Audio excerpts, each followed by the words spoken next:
Hello viewers, this is your Pavitra sir. Welcome to our channel Pavitra sir NCC. Viewers आपण मानक पई एक जबरदस्त गवर्नमेंट जॉब आसीची जेउथरे कि आपण को कोनोसी एग्जाम देबा पई पड़िबोनी कोनोसी आपण को इंटरव्यू देबा पई पड़िबोनी किंतु जदि जो आपण दशम केवल पास करिसंती ताहले ए जॉब टी को आपण माने करि पारिबे सी भी पुनी 21,413 माने पदवी अच्छी समस्त ओडिशा महिला पुरुष ओडिशार जेतेक महिला पुरुष समस्ते एथिरे अप्लाई करि पारिबे। तो कौन अच्छी से जॉब आसंतु देखिबा। तो देखंतु ओडिशा पोस्टाल रे पुणी नियुक्ति ओडिशा पोस्टाल रे नियुक्ति आसी जाइछि जेउथरे केवल आपण जदि दशम पास करिसंती एथिरे अप्लाई करि पारिबे। तो पदवी संख्या यदि आम कह 21,413 पदवी अच्छी आउ कौन सी परीक्षा हेब ना। ओके तो सीधा भर्ती उभय पुरुष और महिला आवेदन करें। तो पूरा डिटेल्स इनफॉरमेशन यही वीडियो रे पाई परिबे एवं जदि चाहूचंती को मोबाइल रे किपरि अप्लाई करि परिबे जॉब पाई देन निहाती भाव में कमेंट सेक्शन में जणै दियंतु जे सर आमे मोबाइल अप्लाई करबा को चाहूचु आपण गुटे वीडियो नै आसंतु जे लाइव केमती अप्लाई करा जिवो मु नै आसीबी। ओके तो आसंतु देखिबा कोन अच्छी एवं आपण को डिस्ट्रिक्ट पाई आपण चाहे भद्रक रही था बालेश्वर रही था केउझर रही था मयूरभंज होता कि जाजपुर होता कि आपणकर वेस्टर्न ओडिशा जोठ भी होता आपण डिस्ट्रिक्ट पाई केते पोस्ट अच्छी एवं आपण घर पाखरे निज घर पाखरे चाकरी करिवार ए सुजोग टी हाथ छड़ा करंतु नाही। ओके तो आसंतु देखिबा डिटेल्स नोटिफिकेशन एवं डिटेल्स इनफॉरमेशन। ओके तो आपण सिंपल जाइकी गूगल ले सर्च करदेवे जे जीडीएस रिक्रुटमेंट बा होची हमर इंडिया पोस्ट रिक्रुटमेंट देन आम क्लिक करनवा देखिबा कौन अच्छी ए देखंतु जीडीएस ऑनलाइन एंगेजमेंट अच्छी एथिरे आपण नुआ करी एही थर नुआ करी अप्लाई करि परिबे जो माने भी 10th पास आउट अछंती अप्लाई करि परिबे। ओके तो अप्लाई सबमिशन देखंतु स्टार्ट हो जाइछि एठी आपणकर चलुच देखो 10/2 रु स्टार्ट हो गलानी एंड डेट 3/3/2025 तार मार्च 3 शेष डेट अच्छी ता पूर्वर आपण अप्लाई करनियंतु।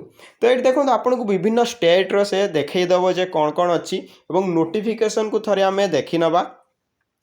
ओके तो नोटिफिकेशन को आम थे देखी ना कौन कौन अच्छी आम नोटिफिकेशन टी नोटिफिकेशन देखी सारा पर आम जा कौ डिस्ट्रिक्ट आम अप्लाई करें।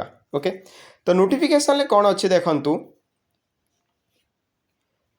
ये देखो नोटिफिकेशन टी आसी 7/2/2025 जे ग्रामीण डाक सेवक जीडीएस एंगेजमेंट आपन को बहुत सारा से अपॉर्चुनिटी दौची 10/2/25 रु 3/3/25 जाए आप अप्लाई करें एथिरे आप एडिट करें। ओके सर्विस कंडीशन ये सब बहुत गुड़ाए भल भल निज निज पाख प्लेस रे निज गाँव में रहीकि जॉब करें। ओके तो जो मैंने कहते जे सार आम घरे रही किपरि करें आम चाहूनु बाहर को जावाई तो आपण मैंने करें। ओके तो आप एज लिमिट ये सब आपणकर अच्छी बहुत गुड़े आप चाहिए यहाँ को मोर टेलीग्राम ग्रुप रे शेयर करदेवी कि आपन को मु डिस्क्रिप्शन लिंक देदेवी आप चाहिए पीडीएफ टी को निजे देखी पारिबे। ओके तो एबे जदि आमे देखिबा जे को डिस्ट्रिक्ट रे आम ओडिशा पई को डिस्ट्रिक्ट रे अच्छी आमे टिके देखि नबा।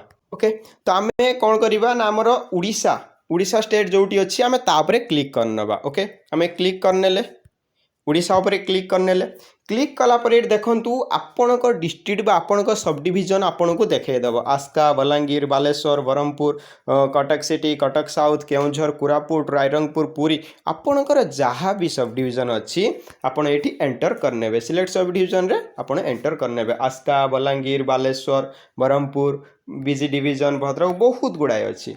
ओके तो आपन जदि देखुछन देखंतु मु मानकर जो बालेश्वर मु सिलेक्ट कली। ओके व्यू पोस्ट एवं देखा बालेश्वर मोर को जगार पोस्ट अच्छी देखो बालेश्वर आलुमेडा व्यू अच्छी अर्जुनपुर व्यू अच्छी। ओके सबू जीडीएस बीपीएम सबू ये दरकार देन अटपुर अच्छी देन बाहानगा अच्छी बालियापाटी अच्छी। ओके बारबाटिया बाजार अच्छी बरुणा सिंह अच्छी बस्तनपुर बहुत गुड़ाए। ओके बहुत गुड़ाए वैकेंसी अच्छी आपण चाहिए ये अप्लाई करें। आपड़ जदि चाहूँ सर आप बालेश्वर देखेले आपड़ देखु भद्रक रे कि केउझर रे लेट्स आमे कौन चूज करवा भुवनेश्वर आमे देखिबा भुवनेश्वर पोस्ट कथा आमे जदि देखुचंती देखंतु भुवनेश्वर डिवीजन रोची देन देखंतु एमती सब बहुत गुड़ाए देखंतु बहुत गुड़ाए पोस्ट रोची ये देखो भुवनेश्वर खाली 47 पोस्ट रोचे जो आपड़ आप्लाय करेंगे एथि आपंकर कौन एग्जाम होबार ना कि आपन को ए कौन इंटरव्यू देवार ना बास आप्लाय करेंगे आपणकर मार्क बेसिस सिलेक्शन अच्छी सिलेक्शन हेले डॉक्यूमेंट वेरिफिकेशन बास आपण बिंदास रे गोटे सेंट्रल गवर्नमेंट जॉब एटा गोटे सेंट्रल गवर्नमेंट जॉब पोस्टाल गोटे सेंट्रल गवर्नमेंट जॉब तो सेंट्रल गवर्नमेंट जॉब घरे बसी करेंगे ओके। तो जदि चाहूँगी जे सार यार अप्लाई वीडियो आपड़ नहीं आसतु मु निहाती भाव में नहीं आसबि बास कमेंट रे मते जणै दियंतु एवं निहाती ए सुजोग को हाथ छड़ा करंतु नाही बहुत ही बढ़िया सुजोग अच्छी थरे हाथ छड़ा कले पुणी बसी भाविबे तो से निहाती भाव में मते कमेंट रे जणांतु मु नहीं करी आसीबी ओके। तो एमिति सब इनफॉरमेशन वीडियो एवं इनफॉरमेशन जॉब इनफॉरमेशन हो ऑनलाइन वर्क हो किंबा कोनोसी आप रु मनी किंबा कोनोसी कैशबैक ऑफर ए सब जानिबा पई हेले पवित्र सार एनसी चैनल को आपण माने सब्सक्राइब कर जो मैंने सब्सक्राइब कर भिडियो को लाइक करी एवं कमेंट में मत जन दिंतु ओके। तो आज भिडियोटी एति थिला देखा हम पुणी नेक्स्ट वीडियो जदि चाहिए आप कमेंट करेंगे मु यार अप्लाई वीडियो आज ना काली मु नहीं आसबि एवं जहाँ भी कमेंट करूँ मुझे रिप्लाय देवी ओके। तो आज एति देखा पुणी नेक्स्ट वीडियो रही धन्यवाद जय जगन्नाथ राधे कृष्ण थैंक यू।